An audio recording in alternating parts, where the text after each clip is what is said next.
Xavi, Koeman et le président Laporta. Aujourd'hui, les amis, vous saurez tout sur les dessous de l'opération Barça. Vendredi 29 octobre, salut à tous.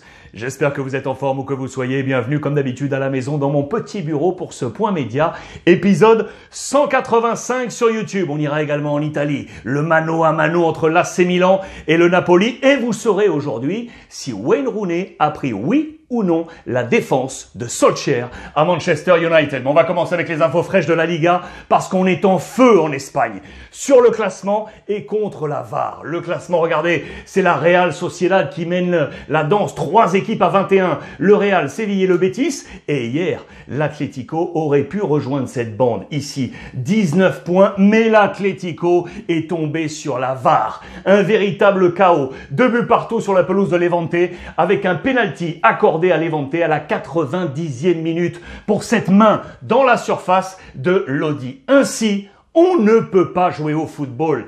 Voici le titre de nos confrères de Marca à l'encontre de la Liga, à l'encontre de la VAR. L'Atlético Madrid déçu bien évidemment. 3 matchs sans victoire. On a loupé le train une nouvelle fois du côté de la formation del Cholo Simeone qui au passage a été exclu. Là aussi, protestation contre l'arbitre. Vous pouvez imaginer que ça va en faire enfler la polémique. Attitude d'Antoine Griezmann sur cette photo et pourtant il a marqué enfin son premier but en Liga après les premiers buts marqué en Ligue des Champions, mais malheureusement on reste à quai. 2 buts partout. La seule bonne nouvelle, on va dire également, au-delà du but marqué par Antoine Griezmann, c'est le but marqué par Cunha, petit attaquant brésilien, qui va faire du bien à Cholo Simeone pour alterner devant avec le trident Luis Suarez, Griezmann, Joao Félix. Voici un 4e homme ultra intéressant. En attendant, pas de joueurs dans le 11 type de l'Atlético Madrid, avec nos confrères de Marca, pas de joueurs du Barça évidemment, un seul joueur du Real Madrid, c'est Militao. On notera la présence de Falcao, une nouvelle fois à la pointe de l'attaque. Karim Benzema, en attendant, est toujours Pichichi au classement des buteurs. 9 buts inscrits pour le Français, 3 buts d'avance sur Oyarzabal, Luis Suarez et Raúl de Tomás. Concernant le Real Madrid, d'ailleurs, 2-3 informations. Là aussi, contre la Ligue. Attention, ça chauffe. Côté Real, on commence à accumuler les mécontentements contre le temps additionnel, contre les pénaltys non signalés en faveur du Real, contre les horaires infligés au Real Madrid. Ça commence à chauffer. Les enseignements Madrid après le match face à Osasuna, il y en a 3. Le premier, il est négatif à l'encontre d'Eden Hazard. Il est sorti du banc à la 25e minute, présent sur cette occasion. Absolument rien importé par l'international belge, toujours autant en difficulté dans les plans de Carlo Ancelotti. Le plus, il est là, avec Militao, le défenseur brésilien, associé à Alaba. Cela fonctionne depuis le départ de Varane et de Sergio Ramos. Et autre plus, Modric est de retour. Ça y est, de retour aux entraînements. Il avait manqué le match face à Osasuna. C'est Camavinga qui avait joué titulaire. Voilà les points positifs côté Real Madrid. L'enseignement fort, vous l'aurez compris, la Real Sociedad mène la danse, les amis. Victoire pas simple pourtant sur la pelouse du Celta Vigo hier. Victoire 2-0 avec un entraîneur qui est très discret, qui est amené à être connu, c'est lui, Imanol Alguacil. Sa formation s'est imposée. Je vais sortir un homme, c'est un gardien, un jeune gardien australien que cet homme est allé chercher, c'est Ryan. La Real est devant, les amis, point Liga. On en vient au dossier Barça avec un homme à la une, bien évidemment.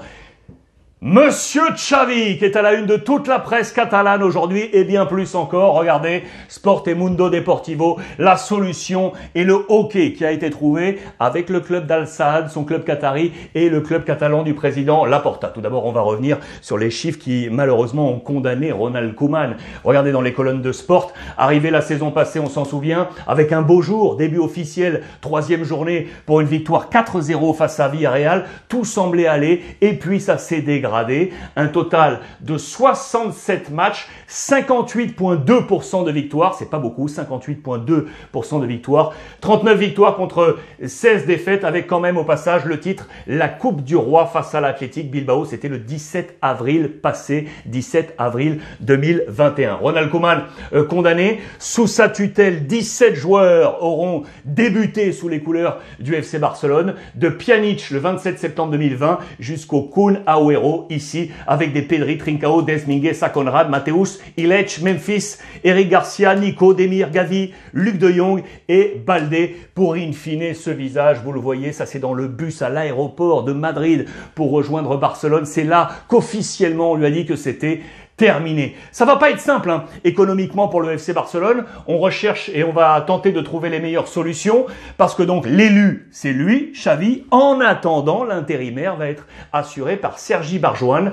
l'ancien défenseur latéral du FC Barcelone qui pour l'instant s'occupe de l'équipe filiale. C'est lui qui prend pour l'instant l'intérim. Pourquoi je vous dis que c'est pas simple?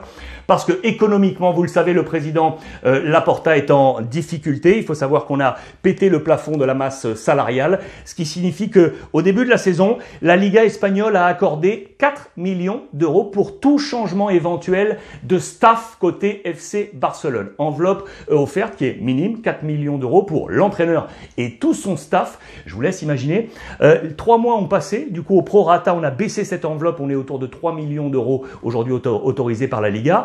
Vous ajoutez à ces 3 millions d'euros les 12 millions d'indemnités que l'on doit à Ronald Koeman. Ok, 12 plus 3, 15. Plus 1 million, c'est la clause libératoire demandée par Al Sadd pour Xavi, au total 16 millions d'euros. C'est donc un changement d'entraîneur qui pourrait coûter cher, 16 millions d'euros. Le président Laporta, avec Rafael Yuste, son numéro 2, est en train de trouver toutes les solutions parce que il est bien l'élu. Vous le voyez, la légende du FC Barcelone, l'ami Xavi. Il faut savoir, ça c'est confidentiel, que le président Laporta a des réticences. Il ne voulait pas forcément Xavi, mais il n'a pas d'autre solution aujourd'hui. Son choix numéro 1, souvenez-vous, lorsqu'il a pris les commandes du club, c'était d'aller chercher Pirlo, voire Conte. Pirlo en numéro 1, voire Conte.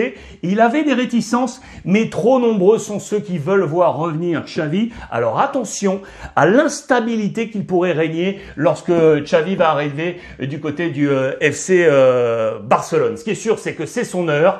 C'est clairement son heure. On a en tête, lorsque Laporta avait fait venir Pep Guardiola, issu du Serail en 2008, on y voit comme un écho aujourd'hui avec l'arrivée de Xavi. Mais il y a des choses et des interrogations qui vont maintenant se poser. Alors, ce qui est sûr, c'est que pour tous les supporters du Barça, c'est une super bonne nouvelle. C'est une légende. Il a commencé quand il avait à peine quelques années pour être la légende, la Ligue des Champions, le trio magique Ballon d'Or avec Iniesta et Lionel Messi. Lui qui a connu Pep Guardiola aux grandes heures. Lui qui a été également lancé avec Frank Rijkaard. On s'en souvient. C'est clair. Ces chiffres à lui sont tous dans le positif, ce qui fait qu'aujourd'hui, on va en parler comme d'une légende. Mais les points de réticence sont assez nombreux. Le principal, sachez pourquoi le président Laporta a longtemps hésité avant de l'appeler. Tout simplement parce que lorsque le président Laporta s'est présenté aux élections au Barça, en face de lui, il y avait un autre candidat, Victor Font. Eh bien, dans les rangs de Victor Font, il y avait Xavi, les amis. Xavi avait choisi Victor Font. C'est lui qui lui avait d'ailleurs construit tout son plan sportif. Et du coup, il aimerait être un véritable manager. Il veut tout driver. Est-ce que le Barça va lui autoriser ça? Sachant qu'aujourd'hui, l'homme qui porte ses rênes sportives, c'est Matteo Alemany. Est-ce que Laporta va oublier le passé Victor Font de Xavi? Va-t-il lui laisser les clés? D'après moi, il aura toujours ça dans un coin de la tête. Et attention à Xavi. Ce qui est certain, c'est que en attendant, c'est lui qui va prendre les commandes. Donc Sergi Barjuan, premier entraînement déjà hier à 17h. Le club catalan aurait aimé voir Xavi déjà arriver, en tout cas physiquement, dès ce week-end. Mais le club d'Al Sadd a eu 2 exigences. La première, c'est de voir Xavi mener les 2 prochains matchs d'Al Sadd, ce samedi face à Al Ahly et mercredi face à Al Douaï. La deuxième exigence, c'est un match amical pour faire rentrer des fonds, bien évidemment du côté d'Al Sadd, pour rendre hommage à Xavi pour ses 4 années passées en tant que joueur et 2 années en tant que coach. Donc, il doit rester pour les 2 prochains matchs, plus un match hommage. Ce qui signifie que l'ami devrait arriver du côté du Barça, non pas pour ce week-end, non pas pour le match de Ligue des Champions ultra important face à Kiev, mais après la trêve pour le match face au Celta Vigo à Vigo. Ce sera le 6 novembre après la trêve. C'est là, normalement, que Xavi devrait arriver du côté du FC Barcelone. En tout, vous l'aurez compris, regardez, Xavi est le 4e entraîneur sur les 2 dernières années. On se souvient de Valverde qui avait été limogé alors qu'il était pourtant leader et sur la scène nationale et sur la scène européenne. On se souvient de Quique Setién qui avait été limogé après le 8-2 face au Bayern Munich. Koeman qui n'aura réellement jamais été dans les plans du président Laporta et donc Xavi qui va faire son arrivée. Je vous ai choisi ça également pour vous montrer la chronologie de tous les entraîneurs de l'après Guardiola. On se souvient de Tito Villanova et de Tata Martino, c'était sous l'ère Sandro Rosell comme président,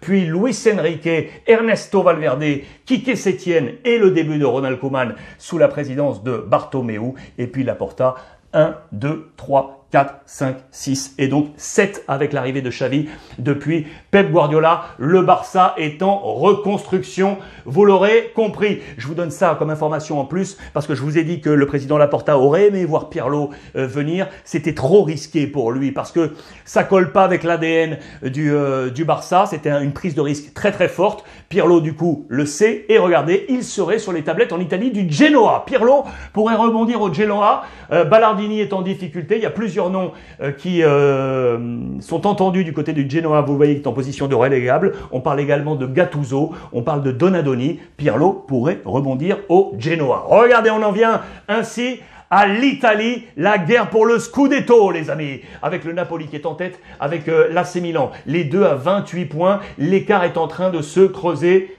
On est là sur cette bataille pour le Scudetto, les amis. On est là avec deux informations fortes. La première, c'est ici la prolongation de contrat de Lautaro Martinez. L'Inter est en train de construire sa nouvelle ossature. Et la deuxième, on est donc là, c'est que le Napoli a répondu à la pression de l'AC Milan. Victoire 3-0 face à Bologne. Fabien Ruiz, tiens, ça me fait plaisir, a marqué le premier but en faveur du Napoli. Victoire 3-0. Les applaudissements parce que on réussit. Bravo au Napoli de Spalletti. On a pris un 7.5 ici du côté de l'entraîneur qui était l'entraîneur adjoint de Spalletti qui avait été exclu, on s'en souvient, Dominique Chini qui a pris un 7.5 pour l'ensemble de l'équipe. 7.5 c'est pour Fabien Ruiz, c'est la meilleure note. Voici l'ossature de ce Napoli avec également un super insigné ici sur les flancs, le numéro 24. Il y a Lozano de l'autre côté et vous le savez devant c'est Osimhen bien évidemment. Regardez les 4 défenseurs ici et le cœur du jeu là avec notamment Fabien Ruiz, Anguissa qui a été excellent dans ce match et Elmas. Cette équipe du Napoli est remarquable les amis, remarquable. Du côté de l'AC Milan, on maintient la pression donc avec la très très bonne gestion de Pioli. Regardez ces clés là avec 3 hommes ossature, Théo Hernandez, Sandro Tonali, Brahim Diaz. Ici, ce sont les hommes incontournables et les 2-3 postes où ça peut tourner. Je vous ai fait un zoom là-dessus parce que les 3 prochains matchs de Milan sont décisifs face à Rome, Porto en Ligue des Champions et l'affrontement face à l'Inter. Regardez ce zoom ici que je vous ai proposé. Alors, en rouge, c'est grosso modo les joueurs qui ne tournent pas, qui ne bougent pas à l'heure actuelle. En l'absence de Mike Maignan, logiquement, c'est Tataru Sanu, Tomori, Calabria, le français, Théo Hernandez, Tonali, Saelemaekers et donc Diaz. Les postes où ça bouge, on va dire qu'il y en a 4 en alternance. Pierre Romagnoli, Kessié, Benasser, Léo Rebic et ici, grosso modo, Ibrahimovic en Serie A et Giroud pour la Ligue des Champions. C'est grosso modo, voilà comment ça tourne du côté de l'AC Milan. À l'Inter, l'information forte, elle est là. Prolongation de contrat pour l'ami Lautaro Martinez. Regardez, on est ici à 6 millions d'euros l'année. On va aller jusqu'en 2026. Ça, c'est un bon signe pour les supporters de l'Inter.